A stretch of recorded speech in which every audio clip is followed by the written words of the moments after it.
जय रघुवीर समर्थ। ब्रह्मानंदं परमसुखदं केवलं ज्ञानमूर्तिं द्वन्द्वातीतं गगनसदृशं तत्त्वमस्यादिलक्ष्यम् एकं नित्यं विमलमचलं सर्वधी साक्षिभूतं भावातीतं त्रिगुणरहितं सद्गुरुं तन्नमामि।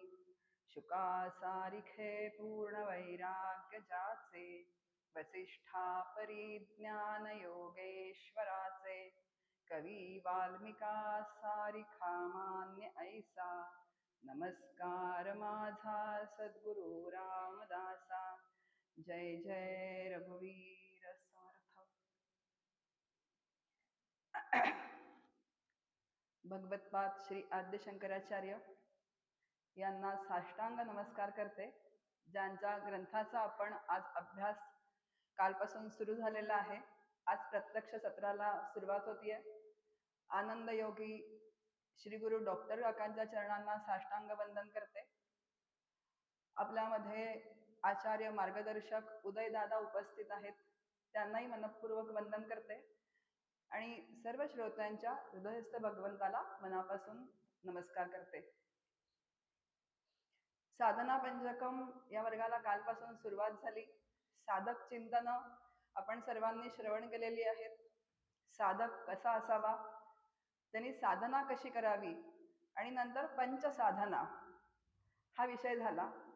पूर्व तयारी जी आहे ती आपण श्रवण केलेली आहे, त्यामुळे पूर्व तयारीवर जास्त वेळ न घालवता आपण श्लोकांना सुरुवात करणार आहोत। कारण श्लोक सुद्धा जर व्याप्ती बघितली आपण तर श्लोकांच्या व्याप्तीचा पण खूप इथे विचार आद्य शंकराचार्यांनी केलेला आहे।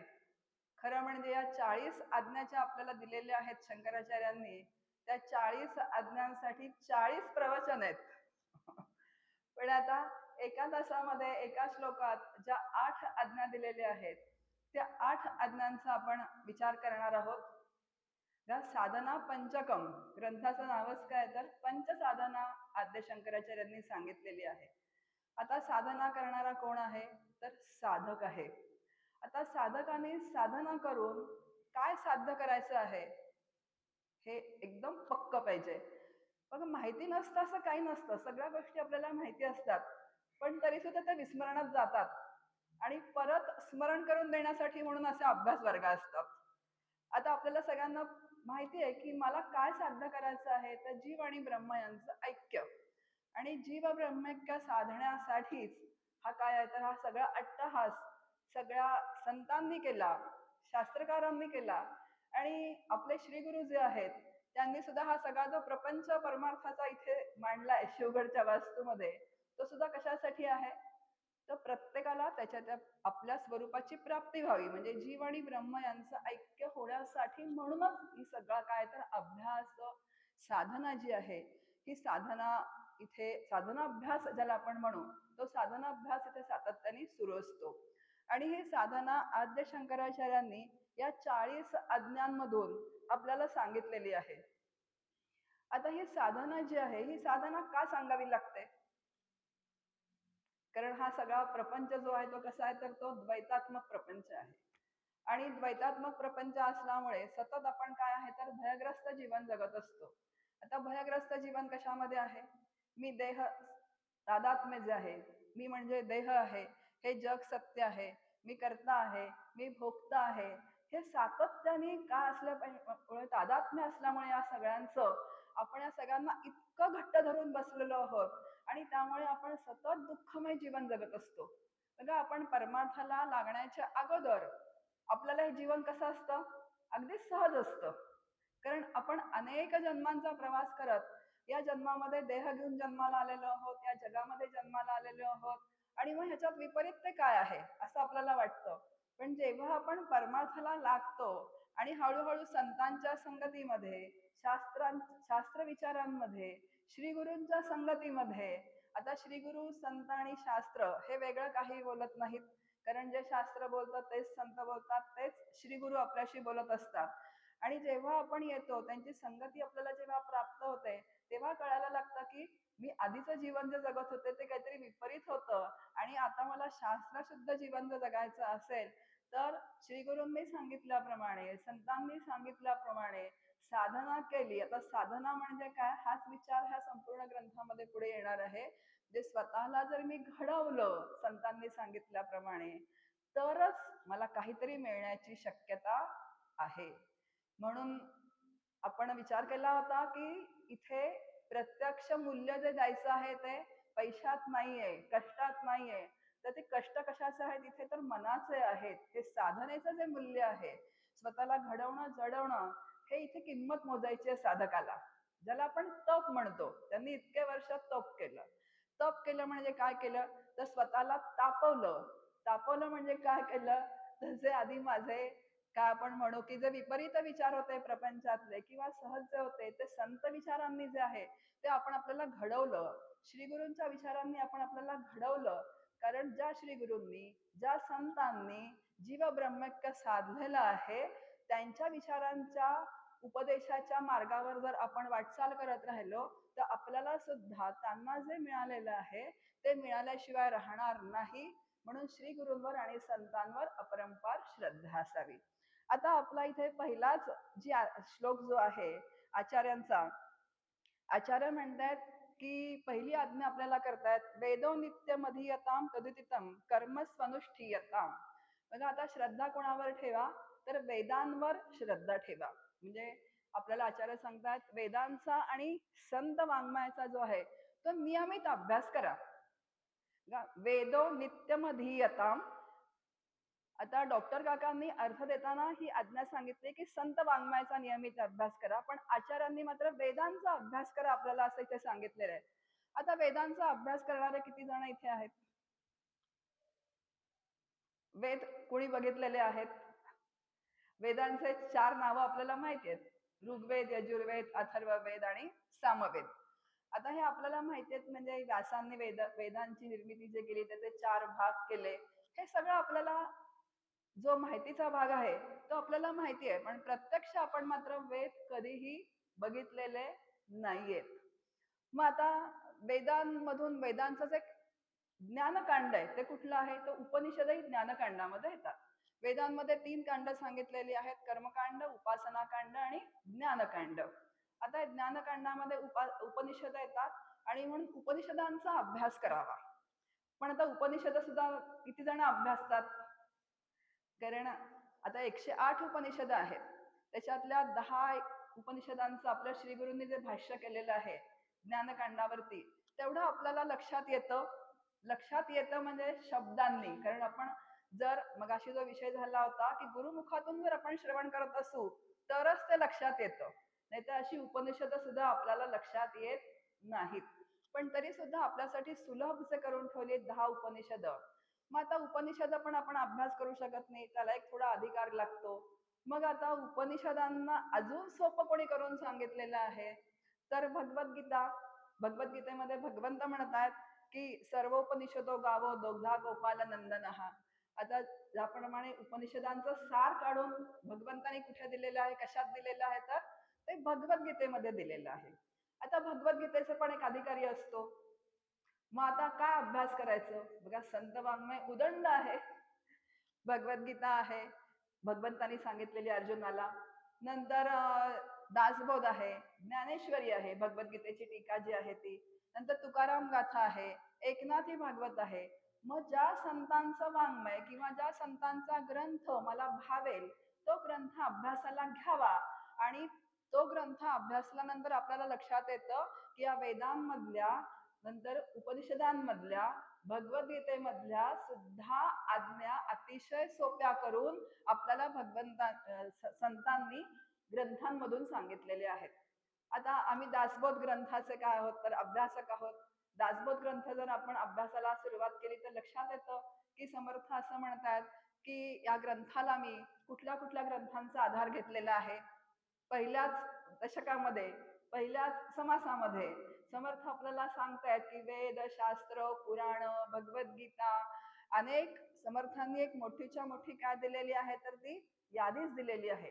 आणि उपनिषदांचे सुद्धा अतिशय प्राकृत ओव्या करून समर्थांनी अतिशय सोप्या शब्दामध्ये आपल्याला सांगितलेले आहेत. मग इथे जेव्हा आपल्याला आचार्य आज्ञा करतायत, वेदो नित्यम अधीयताम तदुदितम, बघा वेदांचा अभ्यास करा असं आचार्य सांगतायत, आपल्याला आज्ञा देत आहेत. पण वेदांचा अभ्यास सोपा करून ज्या संतांनी आपल्याला संतांच्या ग्रंथांमधून सांगितलेलं आहे. आता संत ग्रंथ अनेक असले तरी मला कुठले संत भावतात, माझ्या अंतःकरणाला कुठला ग्रंथ जो आहे तो भावतो, तो ग्रंथ घ्यायचा आणि त्याचा अभ्यास करायचा. कारण संतांनी अतिशय सोप्या करून आज्ञा ज्या आहेत त्या आपल्या ग्रंथांमधून सांगितलेल्या आहेत. आणि हळूहळू आपण जेव्हा एका ग्रंथाचा अभ्यास करतो, तो ग्रंथ परिपूर्ण आपला करून घेतो आणि मग जेव्हा आपण पुढे पुढे अभ्यास करायला लागतो तेव्हा लक्षात येतं की अरे उपनिषदातला मंत्र समर्थांनी एवढा सोपा करून सांगितलाय.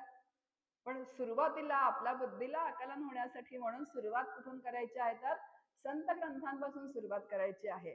बघा उपनिषद मंत्र आहे, यतो वाचो निवर्तन्ते अप्राप्य मनसा सह. आणि समर्थांची ओवी आहे, जेथे वाचा निवर्तती मनासी नाही ब्रह्मप्राप्ती, ऐसी बोलिली श्रुती सिद्धांत वचन. आता श्रुती समर्थ किती सोपी करून सांगतायत. आणि जेव्हा आपण उपनिषदांचा अभ्यास करायला, माझं पण असंच झालं बरं का, आधी संत ग्रंथांच्या अभ्यासापासूनच आम्ही पुढे पुढे गेलो आणि मग लक्षात यायला लागलं की अरे इतके संत दयाळू आहेत. शास्त्र काय करतं, वेद काय करतात, आज्ञा देतात तुम्हाला फक्त, पण आईच्या मायेनी आपल्याला समजावून कोण सांगतायत, तर संत समजावून सांगतायत. आता किती सोपी ओवी सांगितलेली आहे, जेथे वाचा निवर्तती मनासी नाही ब्रह्मप्राप्ती, ऐसी बोलिले श्रुती सिद्धांत वचन. आता भगवद्गीतेमध्ये भगवंत म्हणतात सगळ्यात श्रेष्ठ विद्या कुठली आहे, अध्यात्म विद्या विद्यानाम वाद प्रवदता महम.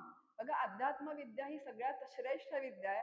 ते समर्थ त्याची एकदम छान उभी करतात, सकळ विद्येमध्ये सार अध्यात्म विद्येचा विचार दशमोध्यायी सारंगधर भगवद्गीतेस बोलला. अरे खूप आनंद आहे ह्या सगळ्या ग्रंथांचा अभ्यास करण्यात. आता वेदांचा अभ्यास आपण करू शकत नाही म्हणून कुठलीही खंत बाळगण्याचं कारण नाही आहे, पण आचार्यांची आज्ञा पाळायची असेल, तशा संत ग्रंथांचा आपण अभ्यास करत राहिलो तर ते संतांचीच कृपा आपल्यावर होते आणि त्या संतांच्या कृपेनेच हळूहळू हळू आपण त्या मुळापर्यंत जातो. आणि मग एक खंत राहत नाही मनामध्ये की आपल्याला ह्या एवढा काय आपण संस्कृत वगैरे. खूप जण प्रश्न विचारतात की खरं संस्कृत यायला पाहिजे ना, कारण संस्कृत आपलं काय तर मूळ वाङ्मय आहे. आता मूळचे वेद संस्कृतमध्येच आहेत, पण आता संस्कृत शिकण्यासाठी किती काळ लागतो, बराच काळ त्याला द्यावा लागतो. अगदी लहानपणापासून जर आपण म्हणू, वेदपाठ शाळेमध्ये आमच्या चिंचवडला वेदपाठ शाळा आहे, त्या वेदपाठ शाळेत जर आम्ही गेलो तर तिथे जी मुलं बसलेली असतात सगळी, पूर्ण ते पटांगण भरलेलं असतं आणि सगळ्या त्या वेदांचं पठण ते करत असतात. आणि मग असं कोणीतरी डोक्यात आपल्या काय तो प्रश्न विचारलेला असतो आणि मग असं वाटतं खरंच संस्कृत शिकायला पाहिजे. किती छान असा नाद गुंततोय ना सगळ्याचा. एक सात्विक वातावरण तिथे निर्माण झालेलं असतं आणि सहजच आपल्या अंतःकरणात पण एक जिज्ञासा निर्माण होते. पण आता संस्कृत शिकायला जर आपण लागलो तर किती काळ त्याला लागेल आणि आपल्याला आयुष्य किती आहे आपलं, आपण परमार्थाला लागतो कुठल्या वयामध्ये, आणि त्याच्यानंतर ह्या जर गोष्टी आपल्याला सुचायला लागल्या तर तो परमार्थ पूर्ण कधी व्हायचा. म्हणून डॉक्टर काका असं म्हणतात की फार नेटका परमार्थ आहे आणि तो नेटका परमार्थ जर आपण समजावून घेतला तर फार कमी वेळात आणि कमी वेळामध्ये आपल्याला तो साधता येतो. कारण काळ काम वेगाचं गणित जर आपण बघितलं तर आपल्या हातामध्ये काळ किती, काम किती आणि आपला वेग किती. काळ माहिती नाही, इथून गेल्यानंतर सुद्धा आपण, आणि काम तर खूप आहे. ओ मग आम्ही हा अभ्यास करू का, तो अभ्यास करू, भगवद्गीता वाचू का, दासबोध अभ्यासाला घेऊ का, अजून तुकाराम गाथा वाचू. समोरचा प्रवचनकार तुकाराम गाथेचा अभंग घेऊन बोलायला लागला की आपल्या अंतःकरणात असं वाटतं तर गाथाच वाचावी घरी जाऊन. समोरचा वक्ता एकनाथी भागवतावर बोलायला लागला की असं वाटतं तर एकनाथी भागवत जाऊन उघडूनच बघावं. पण ते किती काळ होतं, फार तात्कालिक ती जिज्ञासा निर्माण झालेली, जशी ती ठिणगी पडते तशीच ती विजून जाते आणि ती शांत होऊन जाते आणि परत आपल्या आपण प्रपंचामध्ये रममाण होऊन जातो. बघा वक्त्याचं काम आहे, वक्ते अनेक विषयांवर बोलणार आहेत, अनेक ग्रंथांचा अभ्यास करून इथे बसून बोलणारे आहेत. पण मला कुठला ग्रंथ अभ्यास करायचा, हा जर आपण एक आपला बरोबर बंदिस्तीमध्ये अभ्यास करत राहिलो त्या विचारांच्या संतांच्या, तर नक्की जीव ब्रह्मक्य होण्याची व्यवस्था त्या संत ग्रंथामध्ये आहे. समर्थ म्हणतात माया ब्रह्म ओळखावे तयास अध्यात्म म्हणावे. बस मगाशी आपला अध्यात्माचा विषय झाला की अध्यात्म कशाला म्हणायचं, तर माझ्या शरीरामध्ये जे दडून राहिलेलं तत्व आहे, जे चैतन्य आहे, ते ओळखायचं आहे मला आणि तेच मी आहे असा अनुभव घ्यायचा आहे. मग आता समर्थ काय सांगतायत, माया ब्रह्म ओळखावे. मायेचं स्वरूप ओळखा, ब्रह्माचं स्वरूप ओळखा. आता माया जी आहे तिचं स्वरूप ओळखल्यानंतर तिचा निराश करा आणि तेच ब्रह्म मी आहे असा अनुभव घ्या. झालं.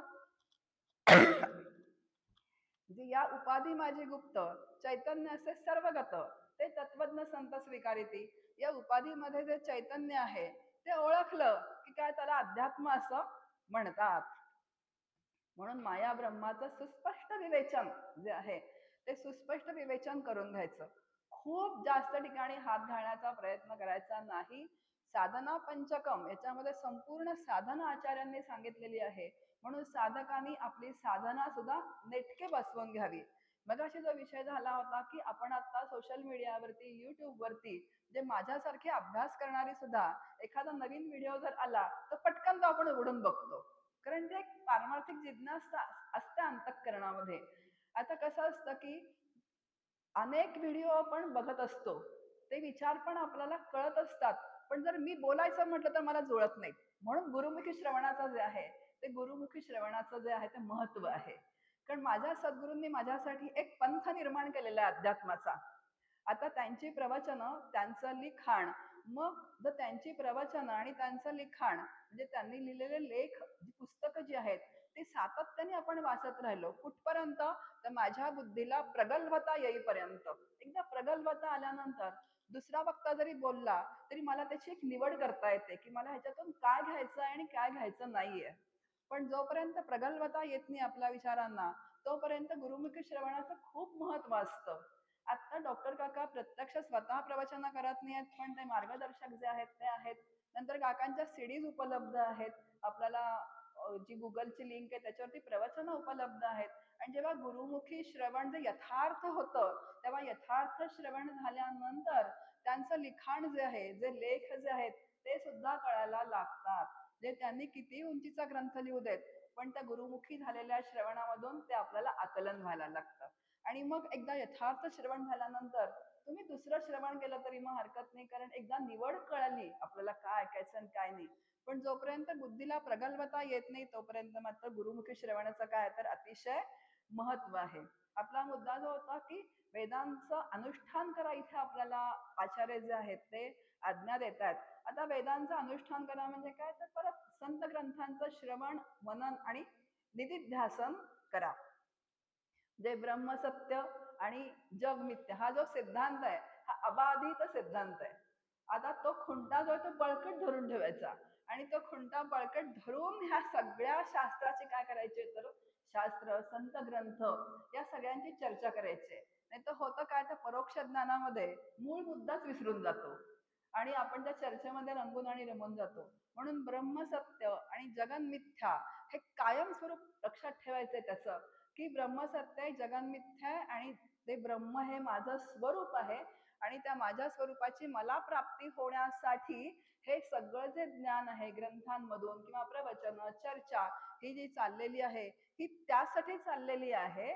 त्या चर्चेत मग काय करायचं, तर मला साधना कशी काढता येईल आणि ती साधना मला कशी करता येईल याच्यावरती जास्त साधकाचा काय पाहिजे, तर भर पाहिजे. तेव्हा ग्रंथवाद समर्थ म्हणताय स्वये शिष्या तूची आहे स्वानंद घन आत्मा. तू एवढं मी तुला सांगतो पण तू स्वानंद घन आत्मा आहे. तूच का स्वतः, हे मात्र काय करतं तू कायम लक्षात ठेव. आणि हे कायम लक्षात ठेवून सगळं काय करायचं, तर चिंतन मनन करत राहायचं आहे. म्हणून संत ग्रंथांचं मनन करा. त्यांचं अनुष्ठान म्हणजे काय, तर अनुष्ठान म्हटल्यानंतर आपल्याला असं वाटतं की अनुष्ठानासाठी ते बसले होते, तर एका मंत्राचं अनुष्ठान असतं की अनुष्ठानाला बसले की त्या ठराविक मंत्राची एक संख्या असते की हालायचं नसतं, त्याचे एक नियम असतात, मांडी हलवायची नसते, पाणी प्यायचं नसतं, ते उपास तपास करायचे असतात असं. पण हे अनुष्ठान इथे अपेक्षित नाहीये. अतिशय सोपं केलंय आचार्यांनी, पण तरी लोकांचा कल कोणाकडे असतो, कारण ते काहीतरी केल्यासारखं वाटतं. अहो दिवसभर त्यांचं अनुष्ठान सुरू आहे, पहाटे ब्राह्म मुहूर्तावरती उठल्यात ते तेव्हापासून पाणी घेतलं नाही या तोंडामध्ये. आणि आत्ता कुठे संध्याकाळचे 8 वाजत आले पण अजून कण नाहीये तोंडात अन्नाचा. आणि असं अनुष्ठान म्हटलं की काय होतं, आता त्याला नावं ठेवण्याचा अजिबात उद्देश नाही आहे, तो उपासनेचा एक भाग आहे, ते करावं लागतं. पण जो प्रामाणिक साधक आहे त्याच्या लक्षात आलं पाहिजे की हे जे अनुष्ठान इथे आपल्याला आचार्य जे सांगतायत ते श्रवण मनन आणि निधिध्यासनाचं सांगतायत. श्रवण झाल्यानंतर म्हणजे यथार्थ श्रवण हा खूप महत्वाचा आहे. श्रवणाला यथार्थ हा शब्द लावायचा, म्हणजे शंका फिटेपर्यंत श्रवण आहे. निसंदिग्ध स्थिती आली पाहिजे साधकाची की मला ह्या आता सगळ्या संकल्पना काय झालेल्या आहेत तर समजल्यात, कुठली शंका मनामध्ये राहिलेली नाहीये, इतकं यथार्थ श्रवण झालंय. यथार्थ श्रवण झालं की त्याचं मनन व्हावं लागतं. कारण खाल्लेलं अन्न काय व्हावं लागतं तर पचावं पण लागतं, पचल्याशिवाय ते देहावरती त्याचं दिसत नाही. आपण म्हणतो ना हा चांगला गुटगुटीत दिसतोय, कारण का तर तो छान खाल्लेलं अन्न पचतं, पचलेलं ते काय होतं देहावरती ते दिसतं. अगदी त्या पद्धतीने झालेलं श्रवण जे आहे ते काय झालं पाहिजे तर मनन झालं पाहिजे, म्हणजे पटलं पाहिजे आणि नंतर ते स्वतःच्या आचरणात बघा, स्वतःला जर पटलं बुद्धीला तरच त्या गोष्टी आचरणात येऊ शकतात. आणि त्याच्यासाठी मनन अत्यंत आवश्यक असतं. आपलं श्रवण भरपूर होतं पण श्रवणाचं मननासाठी मात्र साधक काय होतो तो थोडा कमी पडतो. कारण समर्थ म्हणतातच आहेत, निरूपणी हे सद्वृत्ती होते, स्थल त्याग होता, असं वेचीत जाते. कारण प्रपंचाचं म्हणजे मायेचं स्वरूपच असं आहे की ती तुम्हाला गुंतवण्यासाठी काय आहे तर बसलेलीच आहे. तिला असं वाटतं की भगवंताकडे कोणी झटकीपट जाऊ नये, कारण ती भगवंताची आश्रित आहे. भगवंत पण सहजासहजी कोणाला आपल्याकडे पटकन येऊ देत नाही. तो म्हणतो इतका सहज जर मी उपलब्ध झालो तर सगळेच माझ्याकडे येतील. म्हणून तो इतका सहज पण उपलब्ध होऊ देत नाही. कारण माया त्याच्या आश्रित असल्यामुळे मायेला त्यांनी कामच दिलेलं आहे की तावून सुलाखून तो साधक कसा कसोटीला उतरल्याशिवाय तो माझ्या स्वरूपाला प्राप्त होणार नाही. आणि म्हणून ही माया आपल्याला गुंतवल्याशिवाय राहणारच नाही आहे. परत ती आपल्याला परत परत परत काय आहे तर ती गुंतवत राहणार आहे. पण परत आपुली आपण करा सोडवण, असं जेव्हा संत म्हणतात तेव्हा आपली आपण काय करायचे आहे तर सोडवण करत राहायचं आहे.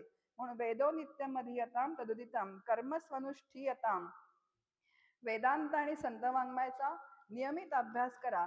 पुढे म्हणतात की तेने शस्य विधीयताम अपचिती कामे मतीस त्यज्यताम.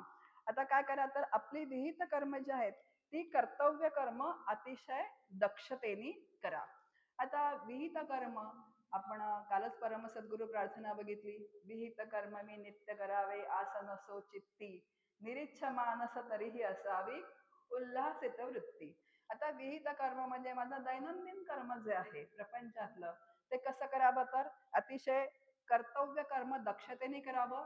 आणि दुसरा त्याच्यामध्ये एक शब्द निष्कामतेने करावं माझं कर्तव्य कर्म जे आहे. आता खरं प्रपंच जो आलेला आहे, आपण प्रपंचात पडलेलो, प्रपंच आपणच मांडलेला आहे की नाही.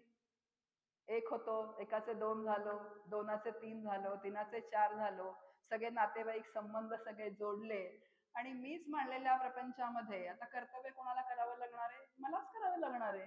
पण तरी त्या कर्तव्याचा काय असतो, अहंकार होतो, अभिमान होतो. तर खरं काय व्हायचं कारण असतं का, पण तो होतो. मनुष्याला सहज असतो, आतमध्ये सुप्त असतोच. आणि तो सुप्त असल्यामुळे काही आपल्याकडनं एखादं कर्म झालं की लगेच त्याचा अहंकार निर्माण होतो, मी केलं म्हणून झालं. आणि मी केलं म्हणून काय काय झालं, मी केलं तुमच्या प्रपंचामध्ये एवढे कष्ट केले म्हणून पैशाला पैसा जोडला, पैशाला पैसा जोडला म्हणून एवढा प्रपंच उभा राहिला, नंतर एवढं मुलांना शिकवलं. आता इकडे बंधुवर्गाने म्हणावं की मी एवढी नोकरी केली, आयुष्यभर कष्ट केले, 60 पर्यंत मला नाटक माहिती नाही, मला सिनेमा माहिती नाही, मी एवढे कष्ट केले म्हणजे माझा प्रपंच.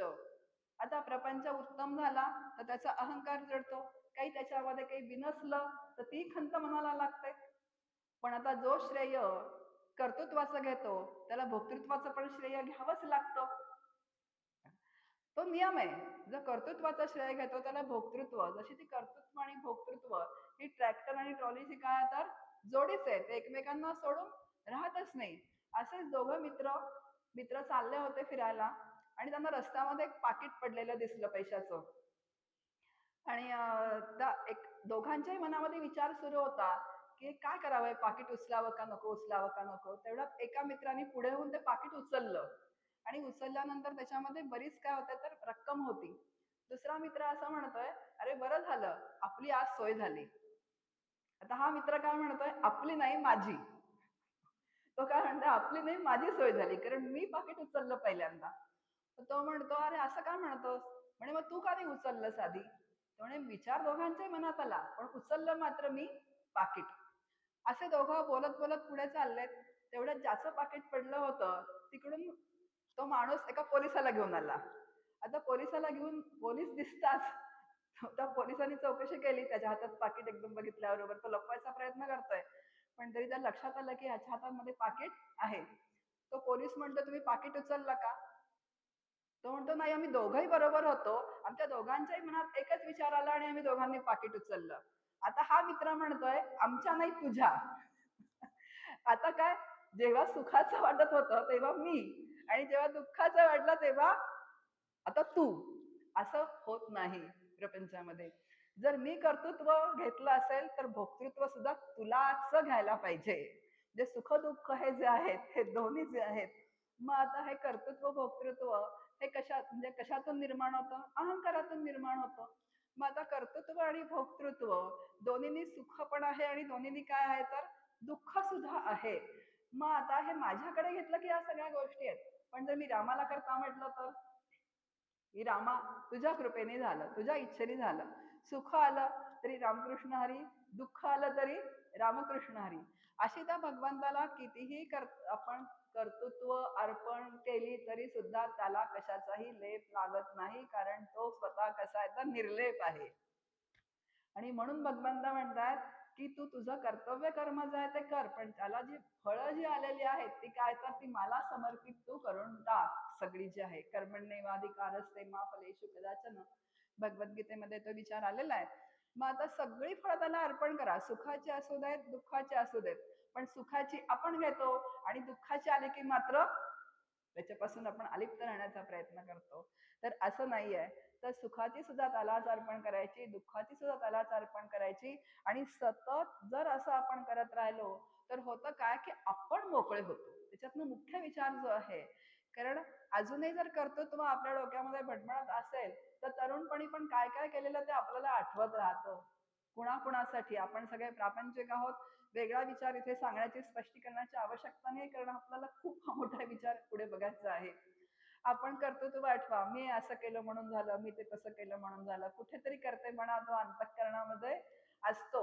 आणि काही गोष्टी ज्या फसलेल्या असतात त्या आपण प्रयत्नपूर्वक आठवत नाही, त्या आपण काय करतो तर त्या मागे सारतो. आणि जो साधक असतो प्रामाणिक ना, त्यांनी काय करायचं, हे सगळं जो आपण म्हणू की आजपर्यंत आपलं जे आयुष्य गेलेलं आहे ते अनेक आपल्याला माहिती नव्हते संतांचे विचार आपण, त्यामुळे आपल्या हातून काही चुका झाल्या आहेत, काही गोष्टी घडून गेलेल्या आहेत, पण त्या सगळ्या भगवंताला समर्पित कराव्या आणि आपण छानपैकी मोकळं होऊन जावं. अगदी सोपा मार्ग आहे. आणि जेव्हा कुठलंही असं मन मोकळं होतं बघा, समर्थ म्हणतात सदा सर्वदा मोकळी वृत्ती आहे. जे मोकळं मन असतं ना त्याच्यामध्येच हे सगळे परमार्थाचे विचार आपण भरू शकतो. नाहीतर प्रपंच पण ठाण मांडून बसलाय आणि परमार्थाचे पण आपण विचार करू म्हणतो तर धड ना प्रपंच होत धड ना परमार्थ होत. त्यामुळे सतत जर आपण असं मोकळं मन ठेवत गेलं म्हणजे मागची जी खंत जी मनाला होतीये ती खंत आपण भगवंताला, व माझ्या मनाला खंत वाटतेय, स्वतःला आरोपीच्या पिंजऱ्यामध्ये अजिबात उभं करायचं नाही, रामकृष्ण हरी म्हणून सगळं मागे सारायचं आणि आता पुढे मला काय करायचंय हा विचार नेहमी जो आहे तो साधकाने करत राहायचा आहे. कारण परमार्थ जो आपण म्हणतो की शांती, तृप्ती, समाधान, आनंद आणि निर्भयता, ह्या ज्या गोष्टी आहेत त्या प्रपंचाच्या पात्रात कधीच टिकत नाहीत. कारण त्या कारणाकारणाने काय होतात तर त्या बिघडत राहतात. बघा उदाहरण नेहमी दिलं जातं की सिंहिणीचं दूध जे आहे ते नेहमी सोन्याच्या पात्रात घेतात. आता मला माहिती नाही असं सांगितलेला दृष्टांत म्हणून, कुणाला जर परीक्षा करायची असेल तर जावं आणि सिंहिणीचं दूध बघावं सोन्याच्या पात्रात घेऊन.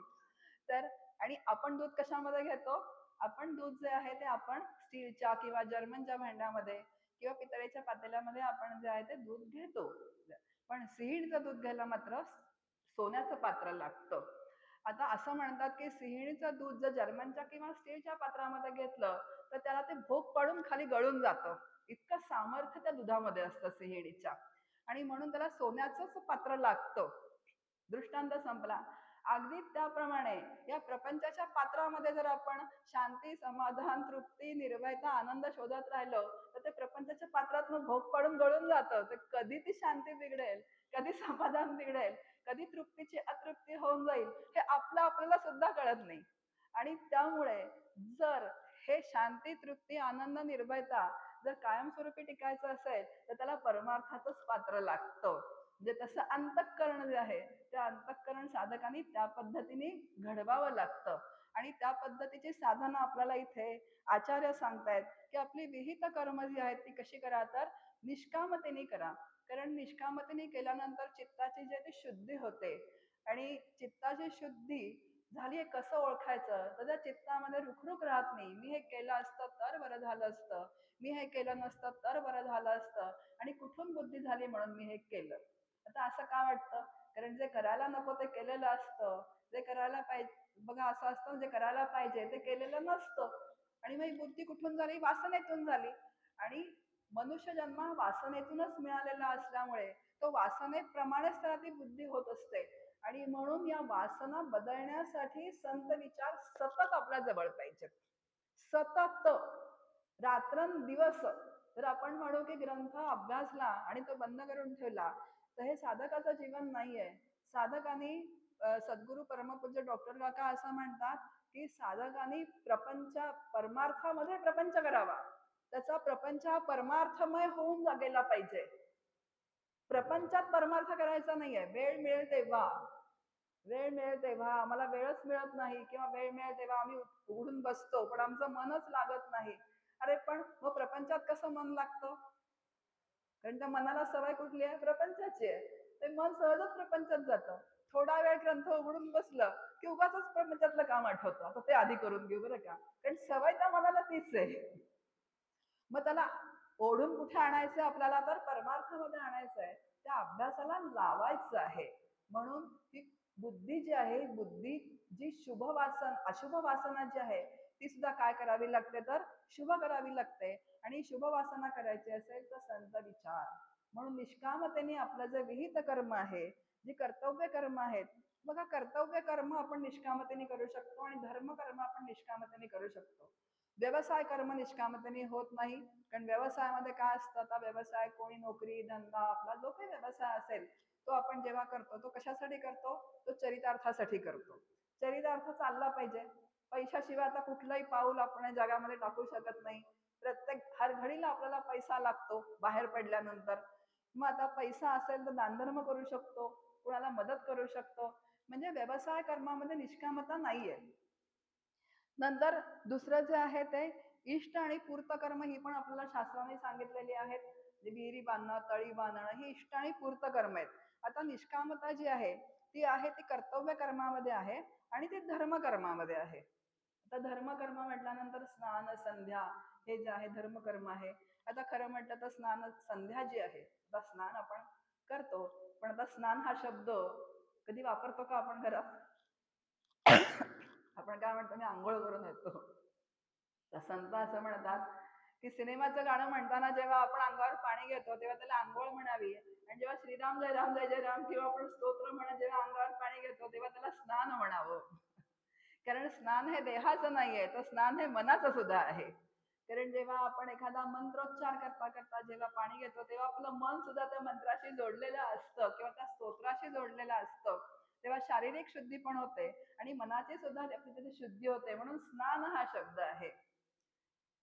प्लस आता संध्या संध्या करणारे किती जण राहिलेले आहेत.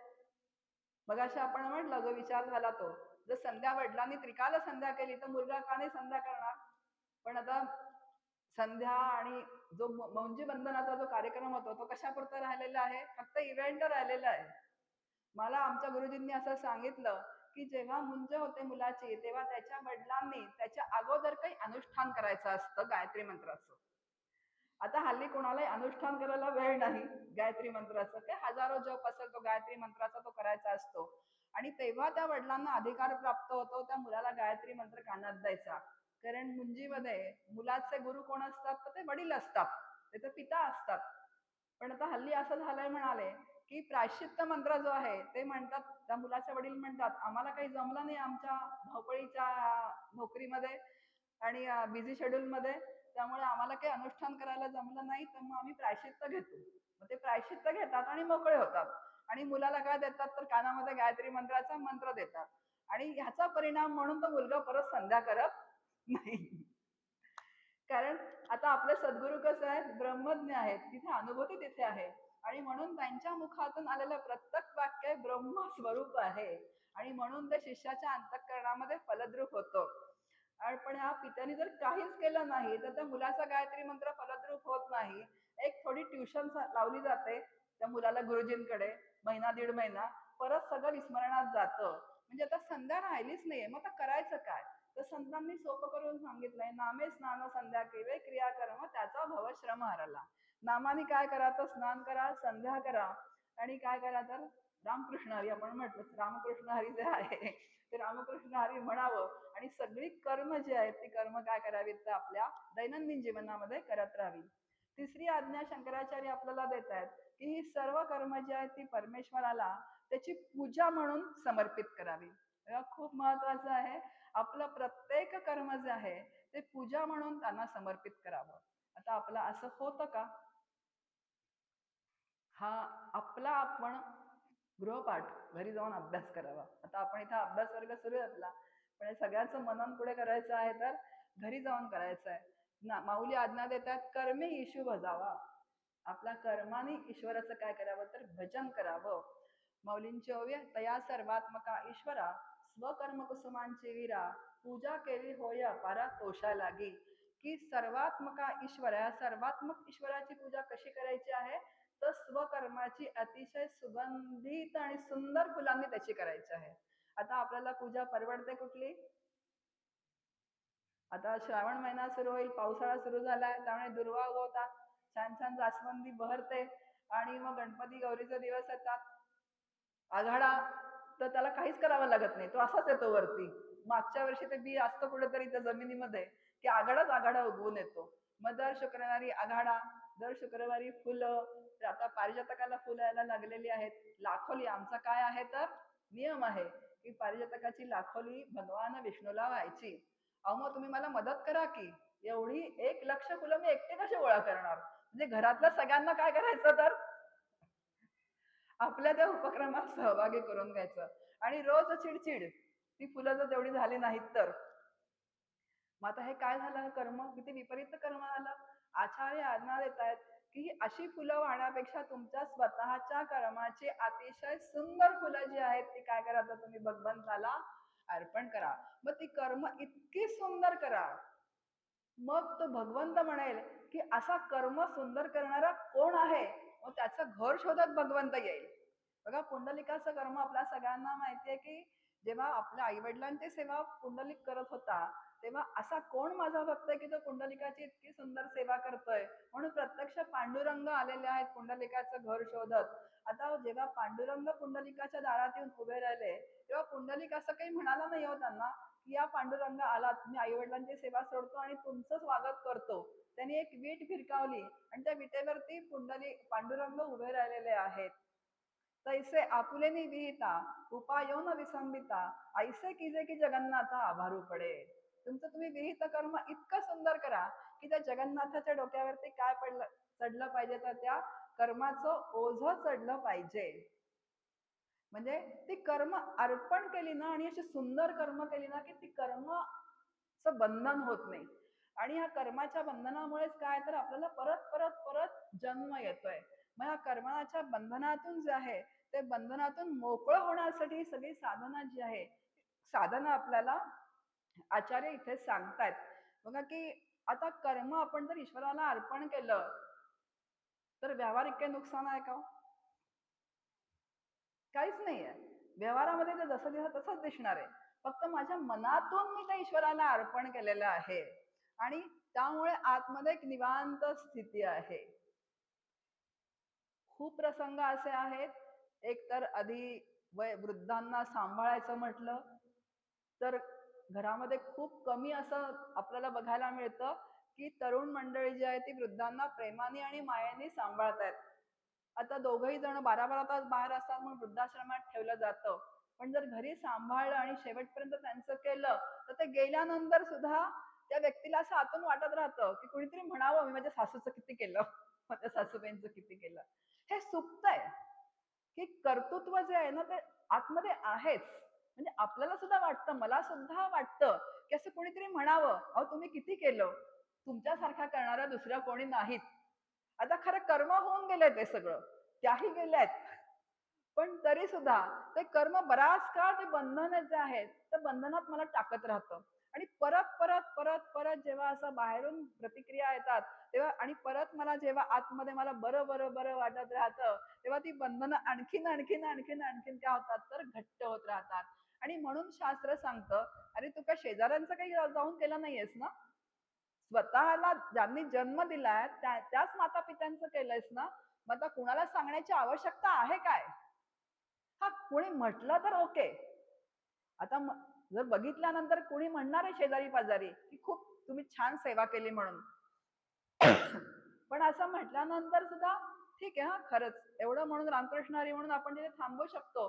पण माझ्या अंतःकरणात भगवंतानी, म्हणजे मी माता पित्यांचे म्हणून भगवंताचीच काय केलेली आहे तर सेवा केलेली आहे. आणि ते कर्म तिथल्या तिथे सोडून दिलेलं आहे. आणि असं जेव्हा सोडून देतो ना आपण, तेव्हा त्या कर्माचं बंधन जे आहे ते कर्माचं बंधन आपल्याला होत नाही. पुढे आचार्य आपल्याला आज्ञा देत आहेत की मनातील सर्व कामनांचा काय करावा तर त्याग करावा. तेने शस्य विधीयताम अपचिती कामे मतीस त्यज्यताम व कामे मतीस त्यज्यताम, म्हणजे मनातील सर्व कामनांचा त्याग करावा. बघा, जीव ब्रह्मक्य अनुभव घ्यायचा आहे, पक्क लक्षात ठेवायचं आहे. आणि त्या अनुभवासाठी आचार्य आपल्याला जे आहेत ते आज्ञा सांगतायत. कारण सतत आपलं मन जे आहे, कामना म्हणजे काय आहे तर विषय आहेत. आता विषय कुठे असतात तर जगामध्ये असतात. आणि जगामध्ये आपण राहतो, विषय जगताला सोडून राहत नाहीत. जरा देहादी जगत हा शास्त्रकारांनी शब्द वापरलाय, ते देहादी जगतामध्ये विषय जे आहेत ते विषय सातत्याने राहणारच आहेत. आणि विषय उपभोगण्यासाठी म्हणूनच ब्रह्मदेवानी आपली इंद्रिय ही बहिर्मुख केलेली आहेत. परांची खाणी व्यतृणवत स्वयंभू. आता विषय उपभोगतो ना आपण, डोळ्यांनी दृश्य बघतो आहे, अनेक विषय आहेत, शब्द स्पर्श रूप रस गंध सत्ता संपत्ती यश कीर्ती प्रतिष्ठा, हे सगळे विषय जे आहेत ते सातत्याने आपण उपभोगतो आहोत.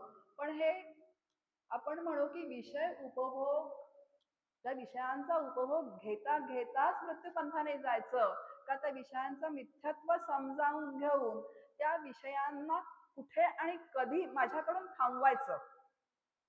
हे क्रियामान स्वातंत्र्य कोणाला मिळालेलं आहे? तर हे मला मिळालेलं आहे. आणि ते साधकाने जे आहे ते क्रियामान स्वातंत्र्य वापरायचं आहे. बघा, प्रापंचिकांचं जे व्हायचं ते होऊ देत, प्रापंचिकांचा इथे विषयच नाहीये.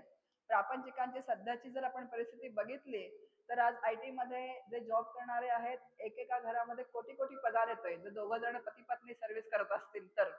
आणि मग 1 BHK चा 2 BHK, 2 BHK चा 3 BHK, अजून एका बिल्डिंग मध्ये 4 फ्लॅट, अजून फार्म हाऊस. त्यांच्या कामना आणि इच्छा कधी संपतच नाहीत. आणि एवढी घरं घेऊन त्या घरामध्ये फर्निचर करायचं, रात्रंदिवस कष्ट करायचे, आणि परत सॅटर्डे संडेला आउटिंगला जायचं. तर घराचा उपयोग काय? तर घरासाठी एवढं तुम्ही राबताय, घरात फर्निचर तर निम्म्या, आता घर जर 1 कोटीचं असेल तर 50 लाखाचं फर्निचर त्या घरामध्ये केलेलं आहे. आणि घरामध्ये तुम्ही सकाळी जर बाहेर पडलेला आहात किंवा वर्क फ्रॉम होम असेल तर त्या एका रूम मध्ये बसायचं, सकाळी 8ला ऑफिस सुरू होतं, ते कधी संपेल हे माहिती नसतं. म्हणजे आपल्या घरात कुठल्या वस्तू आहेत हे सुद्धा त्या दोघांना माहिती राहत नाही. आणि परत आम्ही काम करून करून खूप दमलो म्हणून काय करायचं तर शनिवार रविवार बाहेर जायचं, परत ट्रॅफिक जाम होत आहे वाई महाबळेश्वरकडे. म्हणजे मग ते कशासाठी केलं तुम्ही? या कामना ज्या आहेत, या ज्या इच्छा आहेत, या तुमच्या कधीपर्यंत कधी संपणार? म्हणून इथे आचार्य आपल्याला आज्ञा देतात की काय करावं तर कामनांचा, मनातील सर्व कामनांचा त्याग करावा.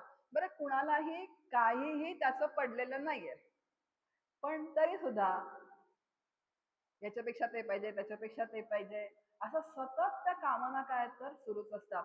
आता एक नवीन फॅड आहे की कोकणामध्ये जमिनी घ्यायच्या, आता समुद्र किनारी घ्यायच्या. म्हणजे बरं माणसं किती, पूर्वी तरी 10-12 माणसं असायची. 2 माणसं घरात राहून 5 माणसं जातील तरी दुसऱ्या घरात राहायला. आता माणसं 2, हम हमारे 2 पण नाही राहिलं तर हम हमारे एकच. हम दो आणि हमारा एक. आणि घर मात्र 5. मग आता साधक म्हणून मला कुठे थांबायचं आहे? आता साधक म्हणून माझी 4 घरं असतील तर ती मला व्यवस्थित काय करायच्या, तर आत्ताच्या आत्ता ती आपण म्हणू की ती त्याची विक्री करायची आहे, ते पैसे इन्व्हेस्ट करायचे आहेत आणि एक घर मला पुरेसं आहे. कारण मग परत ती व्यवधानं जी आहेत साधकाला राहिली तर तो अभ्यासात लक्ष घालू शकत नाही. कारण आता सध्याचं कलियुग जे आहे ते इतकं फास्ट आणि गतिशील आहे. माणसं सुद्धा प्रामाणिक राहिलेली नाहीयेत. त्यामुळे साधकांनी आपल्या इच्छा कुठे थांबवायच्या, कुठे थांबायचं, हे आपलं आपण मर्यादा ज्या आहेत त्या आपल्या ठरवून घ्यायच्या आहेत. म्हणजे मला पुढचा काळ जो आहे, निदान जो माझा उर्वरित आयुष्याचा काळ जो आहे तो मला शांत समाधानाने संत ग्रंथांचा, शास्त्र ग्रंथांचा अभ्यास जो आहे तो अभ्यास कसा करता येईल याचं चिंतन करत राहायचं आहे. गा अभ्यास तर प्रचंड आहे, पण उशिरा अभ्यासाला लागल्यानंतर असं वाटतं की बापरे, मी आधीच लागले असते तर बरं झालं असतं. बरं ती खंत मनात राहते. अगं बी आता आधीचा काळ गेला, आता काय करतो तो, आता पुढे जे काय समोर आलेलं आहे ते पुढे समोर आलेलं आहे तेव्हापासून अभ्यासाला सुरुवात कर. आणि मगाशीच दादांनी सांगितलं की काका म्हणाले, सद्गुरू आपले सांगतात की 5 वर्षामध्ये नेमका नेटका अभ्यास केला तर मोक्ष मिळण्याची व्यवस्था आहे. आता काकांचा आशीर्वादच आहे आपल्याला. मग आता 5 वर्षात जर मी व्यवस्थित नेमका नेटका अभ्यास केला तर आपल्याला मोक्ष मिळाल्याशिवाय राहणार नाही. म्हणून प्रामाणिक साधक जो आहे त्या प्रामाणिक साधकासाठी आचार्यांनी आज्ञा सांगितलेल्या आहेत. आणि त्या आज्ञांचं पालन, प्रामाणिक साधक म्हणजे काय, ज्याला जीवनोन्मुख साधायचं आहे तो प्रामाणिक साधक. जो संतांच्या श्रीगुरूंच्या मार्गदर्शनाच्या उपदेशाच्या वाटचालीवर काय करतो आहे तर तो पंथक्रम करतो आहे. पुढे आचार्य म्हणतात की अंतःकरणातील पापाचा ओघ कमी करा. आता पापाचा ओघ कमी करा म्हणजे काय, एक आपल्याला लक्षात येईल की आपल्या मनामध्ये शुभ आणि अशुभ वासना या 2 प्रवाह सातत्याने सुरू असतात. हा अनुभव कधी येतो, जेव्हा आपण नामस्मरण करतो तेव्हा. आणि जेव्हा नामस्मरण अधिकाधिक साधक करायला लागतो तेव्हा आपल्या लक्षात येतं की कधीही मी विचार न केलेले असे विचार माझ्या मनामध्ये उगाचच येतात. काहीतरी मत्सर येईल, कोणाविषयी तरी द्वेष येईल. कारण अनेक जन्मांच्या या ज्या वासना असतात त्या कुठेतरी उफाळून येतात. एकीकडे नाम सुरू आहे पण तरी सुद्धा एकीकडे हा अशुभ प्रवाह जो आहे हा अशुभ प्रवाह सुरूच राहतो. एक तर त्याला असा विचार आहे की अशुभ प्रवाह साधकाला कळतो की माझ्या मनामध्ये असे अशुभ, अशुभ म्हणजे काय, हे जे मी आता सांगितले ते विचार, मत्सर, द्वेष, हेवा, निंदा, तिरस्कार, निंदा कोणाची तरी, असं काहीतरी कुठेतरी त्या अंतःकरणात सुप्त असतात. आणि जेव्हा शुभ प्रवाह वाढीस लागतो तेव्हा ते अशुभ जे आहेत ते उफाळून वरती येतात. आपण पाणी, आता आमच्याकडे सध्या गढूळ येत आहे, त्या गढूळ पाण्यामध्ये असं जर पाणी भरलं ना तर लक्षात येत नाही बरं का हे गढूळ आहे म्हणून. पण त्याच्यात तुरटी फिरवली ना की ते असं कण असं दिसतात भोवताली फिरता फिरता फिरता फिरता. आणि मग ते तळाशी बसतात. आणि 4 दिवस गेल्यानंतर म्हणजे दुसऱ्या दिवशी जरी पाणी वापरलं ना ते थोडं हल्लं ना तरी ते लगेच कण हलतात. पण तेच जर पाणी साठवून ठेवलं एक 5 ते 6 दिवस तर त्याची अशी व्यवस्थित साय कशी जमा होते ना त्या पद्धतीने सगळे एकत्र येतात आणि घट्ट बसतं. मग ते पाणी वरचं ओतलं ना तरी सुद्धा ते अजिबात खालचा तो ती गाळ जो आहे तो हलत नाही. त्याला किती काळ लागला, एक 5-6 दिवस. माझा अनुभव आहे कारण सध्या आमच्याकडे तोच प्रकार सुरू आहे. आता 6 ते 7 दिवस लागतात ते पाणी व्यवस्थित स्वच्छ व्हायला आणि तो गाळ असा घट्ट खाली जमा व्हायला. आता अगदी याच पद्धतीने किती जन्मांचा गाळ किंवा ही जी जो आपल्या विकार जे आहेत ते आपल्या मनामध्ये आहेत, किती जन्म झाले मला माहिती नाही, ते सद्गुरूंना माहिती आहेत. मग आता माझं काम काय, सद्गुरूंनी सांगितल्याप्रमाणे साधन करत राहणं. नाम साधना असेल किंवा विचारांची साधना असेल, आता दोन्ही आहे, नाम ध्यान तत्वज्ञान, या तिन्ही पद्धतीने आपण सातत्याने साधना जी आहे ती मनाला ते साधन लावतो आपण. मग नामसाधना करताना पण आपल्याला अनुभव आहे की मनात विपरीत विचार येत राहतात. ध्यानाला बसल्यानंतर तर आपला सगळ्यांचा अनुभव आहे की जे दृश्य स्वरूपात डोळे उघडे असताना दिसत नाही, ते डोळे मिटल्यानंतर अनेक विचारांची मालिका त्या मुंग्यांची जशी रांग असते त्या पद्धतीने यायला लागते आणि असं वाटतं आता डोळे उघडावे आणि बघावं सगळीकडे. ते डोळे मिटून काय शेवटी परत तेच अंतःकरणातलं काय आहे तर ते विकार समोर यायला लागतात. मग आता सुरुवातीला जेव्हा साधक प्रयत्न करतो, तेव्हा ह्या सगळ्या गोष्टी होणार आहेत हे गृहीतच धरायचं आहे. असं एकदम आज मी परमार्थाला लागले आणि नाम ध्यानाला बसले आणि लगेच माझं मन स्वच्छ होईल असं शक्यच होत नाही. कारण त्या अशुभ वासना ज्या आहेत त्या उफाळून वरती येतात. त्या म्हणतात आता हा साधक शुभ वासनेकडे चाललेला आहे. आता याला प्रतिबंध करायला पाहिजे आणि हीच कसोटी असते साधकाची. आणि या कसोटीला उतरायचं असतं. नाहीतर घाबरून जर आपण म्हटलं की आता मी हे सगळं सोडून देईन, नको बाबा. आणि म्हणून शास्त्रशुद्ध विचार, शास्त्राभ्यास, संतांची संगत, रात्रंदिन आम्हा युद्धाचा प्रसंग असं जेव्हा तुकोबा म्हणतात तेव्हा त्यांना पण त्यांचं मन त्रास देत आहे तर माझं मन मला त्रास देणारच आहे की नाही. मग ह्या सगळ्यांना काय करायचं आहे तर मागे सारून देणारा धैर्यवान साधक लागतो. याला धैर्य लागतं, मनाचं धैर्य लागतं. लगेच असं गळाटून चालत नाही. का आता मला काही जमणारच नाही बाबा, संपलं माझं. आता नको तो परमार्थ बिरमार्थ, त्यापेक्षा आपला प्रपंच बरा आहे जो चाललाय तो. पण आता हा जो खडखडाट होतो, बघा रूळ बदलताना रेल्वेचा जो खडखडाट होतो की नाही, रात्री आपण झोपलेलो असो गाढ, तरी आपल्या लक्षात येतं की रेल्वे रूळ बदलतीये. आणि मग हळूहळू परत ती काय होते तर लाईनला लागते. मग तो आवाज पण शांत होऊन जातो. अगदी त्या पद्धतीने जेव्हा हा प्रापंचिक साधक परमार्थ करायला लागतो, तेव्हा खडखडाट होतोच. बाहेरही होतो, मनातही होतो. बाहेरचे घरातलेही म्हणतात की आता काय परमार्थाला लागला. आणि परमार्थाला लागला म्हणजे आपण लागलेलाच असतो. आणि जेव्हा कामक्रोधादी विकार उफाळून येतात तेव्हा माझा मुलगा म्हणायचा, आई तू परमार्थ करतेस पण तुझा राग शांत झालेला नाहीये बरं का.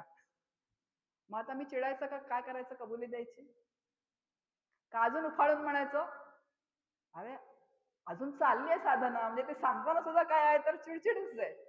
पण माझ्या मनाला मी कबुली देऊन द्यायची की नाही अजून माझा राग शांत झालेला नाहीये, अजून मला काहीतरी प्रयत्न पुरेसे माझे कमी पडतायत, मग ते प्रयत्न मला करायला हवे आहेत. असे साधकांनी प्रामाणिक कबुली आपल्या आपल्या अंतःकरणाला द्यायची, मन शांत करायचं आणि आपली साधना नेटाने करत राहायचं. खूप महत्वाचं आहे. आणि या नेटाने करायला धैर्य लागतं. हे धैर्य मनाचं धैर्य आहे. हे साधनेचं धैर्य आहे. अजिबात बरं म्हणजे श्रीगुरूंवर श्रद्धा आहे, भगवंतावर श्रद्धा आहे. आता श्रीगुरु आणि भगवंत एकच स्वरूपच आहेत. श्रीगुरूंनी मला स्वीकारलेलं आहे. म्हणजे माझी साधना श्रीगुरु करवून घेणार आहेत. पण कधी करवून घेतील? तुम्ही 4 पावलं चाललात तर ते करवून घेतील. तुम्ही जागेवरच जर बसलात फटकन मारून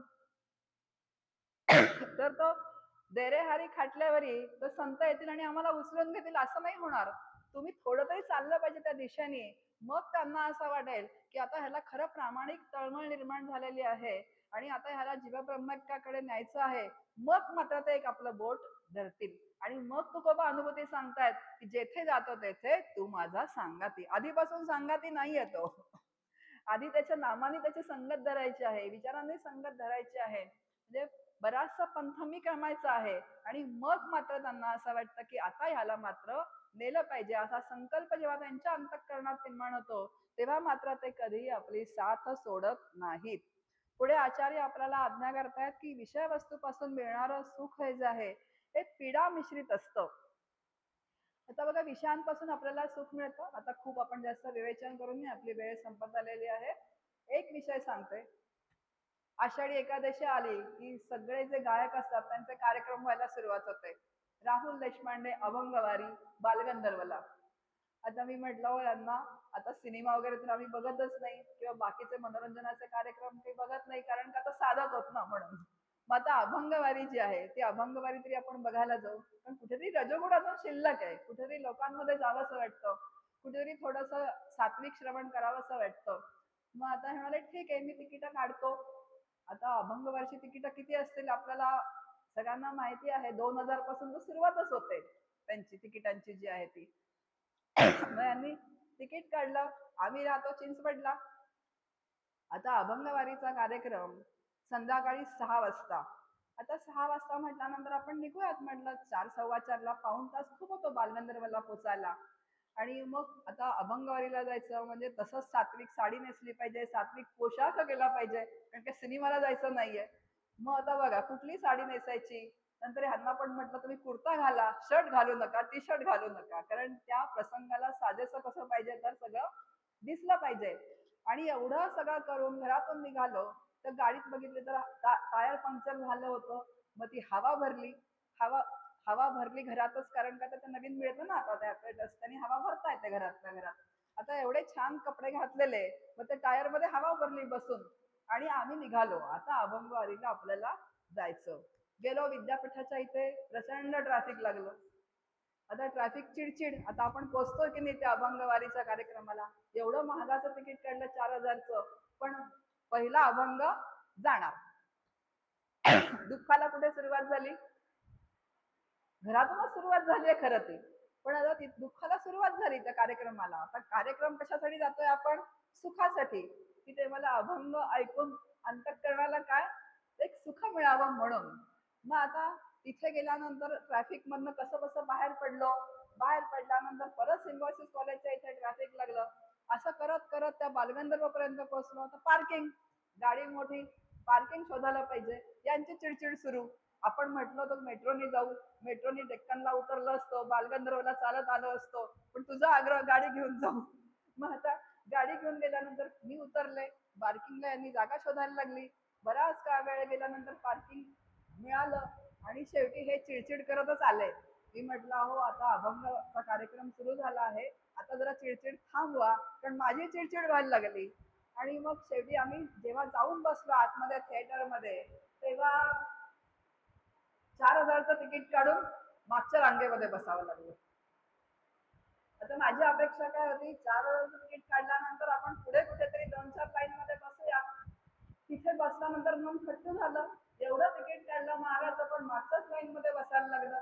मग आता पूर्ण कार्यक्रम, बरं एक स्टेटस असतं, ओळखीचे लोक आलेले असतात, त्यामुळे त्यांनी जर बघितलं तर म्हणजे किती गडबडी असतात बघा. बरं मध्यंतर झाला, मग आता कॉफी प्यायला पाहिजे, परत कॉफीसाठी पैसे खर्च केले. ती कॉफी एवढी स्वस्त नसते तिथे नाट्यगृहामध्ये मिळणारी. मग ते पॉपकॉर्न खाल्ले, काय जे केलं ते केलं, बोललो लोकांशी सगळं. कार्यक्रम संपला आणि परत तेवढं अंतर पार करून आम्ही चिंचवडला घरामध्ये बसलो आणि कृष्य केलं. एक सुखाचा विषय मिळण्यासाठी त्याच्यामध्ये किती दुःख परंपरा आहे, सांगायचा मुद्दा हा आहे. प्रत्येकाने आपलं सुख जे आहे ते सुख बघावं, आणि त्या सुखाच्या मागे किती दुःख परंपरा आपण करत असतो. पण दुखवटा जो सुखाचा घातलेला असतो, आम्ही वरती दाखवतो की आम्ही खूप सुखी आहोत, आम्ही खूप छान बंगला बांधला, आम्ही खूप छान घर बांधलं, पण त्याच्या मागची दुःख परंपरा ही प्रत्येकाला माहिती असते. आमचा प्रपंच खूप छान यशस्वी आहे, पण त्या प्रपंचाची दुःख परंपरा ही आपल्यालाच माहिती असते. जो प्रामाणिक साधक असतो त्यांनी दुःख परंपरा जाणून घेऊन सुख हे दुःख मिश्रित आहे असा जर एकदाचा निर्णय घेतला तर आपली काय होते, तर त्या सुखाकडे सुख येणार आहे, प्रारब्धानुसार सुख येणार आहे, काही प्रश्नच नाहीये. पण सुख आलं की त्याच्या मागे दुःख सुद्धा येणारच आहे. मगाशी तो विषय झाला की सुख हे दुःखाचं आंग्र टोपडं घेऊनच येतं. आज मुलं नोकरीला आयटी मध्ये, उद्या नोकरी गेली तर, म्हणजे सुखाच्या दिवसात सुद्धा दुःखाची आपल्याला काय आहे तर तिथे जाणीव कुठेतरी अंतःकरणामध्ये आहेच. पुढे आचार्य आपल्याला म्हणतात की अंतर्मुख वृत्तीने आत्मतत्वाला जाणण्याची तीव्र जी आहे ती तीव्र इच्छा ठेवावी. आणि जर त्या आत्मतत्वाला जाणण्याचं असेल तर ही बहिर्मुख वृत्ती जी आहे ती अंतर्मुख करावी. कारण विषयांकडची ही जी वृत्ती असते ती कशी असते तर सतत बहिर्मुख असते. म्हणून साधकाने ही वृत्ती अंतर्मुख जर करायची असेल तर त्याला नामसाधनेला लावावं, त्याला आत्मचिंतनाला लावावं, त्याला अभ्यासाला लावावं. हा साधकाकडे उत्तम जो आहे तो उत्तम पर्याय आहे. आणि लोकेशणा, वित्तेषणा, दारेषणा या सगळ्यातनं साधकाने प्रयत्नपूर्वक सुटका करून घ्यायची आहे. आचार्य आपल्याला 8वी आज्ञा करतात या श्लोकामध्ये, घराच्या संबंधित कर्तव्य कर्म करा, पण त्यांची आसक्ती मात्र ठेवू नका. त्याला खूप महत्वाचं आहे की कर्तव्य कर्म करा पण आसक्ती ठेवू नका. असं होतं का? मी केलं मी केलं मी केलं मी केलं तर किती होतं. आता तर आपण बघतो की आपल्या मुलांना आपण वाढवलं, आता आपला एक्सटेंडेड गृहस्थाश्रम जो आहे, नातवंडांना वाढवणं जो आहे तो पण सुरूच असतो म्हणजे. आणि परत नातवंडांना वाढवलं की आपल्याला नातवंडांनी काय करावं तर विचारावं. पण नातवंड असे असतात की 5-6 वर्षापर्यंत त्यांना आजीची आवश्यकता असते. एकदा काय झालं तर त्यांना मित्र भेटले की त्यांचं ते पटकन जसं डॉक्टर काका म्हणतात की मग हाय आबा आणि बाय आबा इतकंच आपलं नातवंड आपल्या वाट्याला येतो. मग आता कर्तव्य कर्म करायचं आहे, पण त्याच्यामध्ये आसक्ती ठेवायची नाही. आणि अशी आसक्त रहित स्थिती जर आपल्याला प्रपंचात ठेवता आली तर कुठेही प्रपंच सोडून जायची आवश्यकता नाहीये. खाईचं बैसोनी करा एकचित्त, आवडी अनंत अरे बाबा, न लागे जावे वनांतरा, सुखे घरा येतो नारायण. जे घरातच राहून अंतःकरणाची जी स्थिती आहे ती जर मला अलिप्त ठेवता आली, बघा परत त्याच्यामध्ये माया ब्रह्माचा विचारच आहे. माझ्या वाट्याला जे सगळे नातेवाईक जे आलेले आहेत ते कसे आलेले आहेत? समर्थ म्हणतात कर्मयोगे सकळ मिळाली एके स्थळी जन्म आली, ती तुवा आपुली मादिली कैसरे पडत मूर्खा. कर्मयोगाने जन्माला आलेली आहेत, पिता पुत्र जे काही सगळे आहेत, पती माझा जो आहे तो. पण याच जन्मातली आपण ती सत्य मानून चाललेलो असल्यामुळे आपल्याला वाट्याला काय आलेलं आहे तर दुःख सातत्याने आपल्या वाट्याला येत आहे.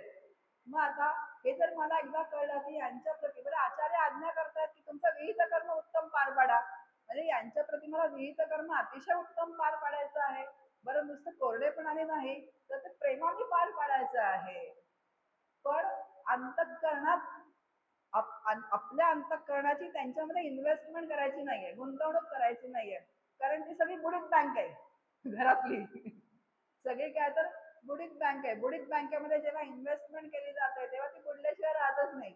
म्हणून सगळ्यांचे कर्तव्य कर्म अतिशय व्यवस्थित करून इन्व्हेस्टमेंट मात्र शाश्वत बँकेत करायची आहे. ती रामनामामध्ये करायची आहे, ती परब्रह्म तत्वामध्ये करायची आहे. म्हणजे त्या ब्रह्माचं त्या नामाचं सातत्याने अनुसंधान ठेवायचं आहे. परमार्थ कठीण जो वाटतो ना तो आसक्तीमुळे वाटतो. का बरं आपल्याला असं वाटतं की आम्हाला वेळ मिळत नाही? कारण त्यांच्यामध्ये आसक्ती असते. आणि म्हणून आपल्याला परमार्थ हा कठीण वाटतो की आम्हाला वेळच मिळत नाही. बरं समर्थांनी म्हणजे संतांनी इतकं सोपं करून सांगितलंय. मग समर्थ म्हणतात ठीक आहे ना, आता विवेक संसार काय करावा तर प्रपंच करावा नाही का, तो नेटकेपणाने करा, अगदी व्यवस्थित करा. कारण जयाचे अहिक धड नाही तयाचे परत्र पुससे काही असं माऊली म्हणतात. त्यांचा प्रपंच नेटका नाही, त्यांचा परमार्थही नेटका होऊ शकत नाही. तो प्रपंच अतिशय व्यवस्थित कर्तव्य कर्म प्रेमाने पार पाडून करा. पण त्याच्यामध्ये गुंतवणूक करू नका. आपल्या अंतःकरणाची गुंतवणूक मात्र कशामध्ये करा तर तुम्ही नाम रामनामामध्ये करा. परत संसार मुळीचा नाशका विवेक करावा नेटका हे सांगतात. संसार नाश काय बरं आपल्या अनुभवात आहे. आपल्या अनेक पिढ्यांमधले अनेक जण गेले, मी पण जाणार आहे. मग आता ह्याला शाश्वत कसं म्हणायचं? तो नासकाय म्हणजे तो जाणार आहे, तो टिकणारा नाहीये. पण तो विवेकाने नेटका जर करत राहिलं तर तो मात्र फिका होत राहतो. आणि असा जर आपण प्रपंच केला तर हळूहळू प्रपंच फिका होतो आणि परमार्थ जो आहे तो गडद होत राहतो. आणि असा गडद होत राहिला की मग ही जी आज्ञा आहे ती आपल्याला पाळता येते. प्रपंचात राहू सुद्धा आपल्याला प्रपंच एन्जॉय करता येतो. एन्जॉय करणं खूप छान शब्द आहे. कारण प्रत्येक गोष्टीत आपण काय करतो तर दुःख करतो, हा असा तो तसा ती तशी. या तक्रारी पहिला संपून जातात आणि तो प्रपंच आहे त्या त्रिगुणांचा खेळ आपण बघायला शिकतो. नाही तर त्रिगुणांचे समास वाचून करायचंय काय? भगवद्गीतेमध्ये भगवंतानी सांगितलंय की त्रिगुण नाही तिस्त्रैगुण्य भवार्जुन तो त्रिगुणातीत हो. हे वचन ऐकून मला काय करायचंय तर मला या त्रिगुणांचे माझ्या कुटुंबातले खेळ बघायचे आहे आणि मला त्रिगुणातीत व्हायचं आहे. तसं मला घडवायचं आहे, कारण मी साधक आहे, बाकीचे साधक नाहीत. हा पहिला एक ठाम निश्चय करून घ्यायचा. आपली गडबड कुठे होते?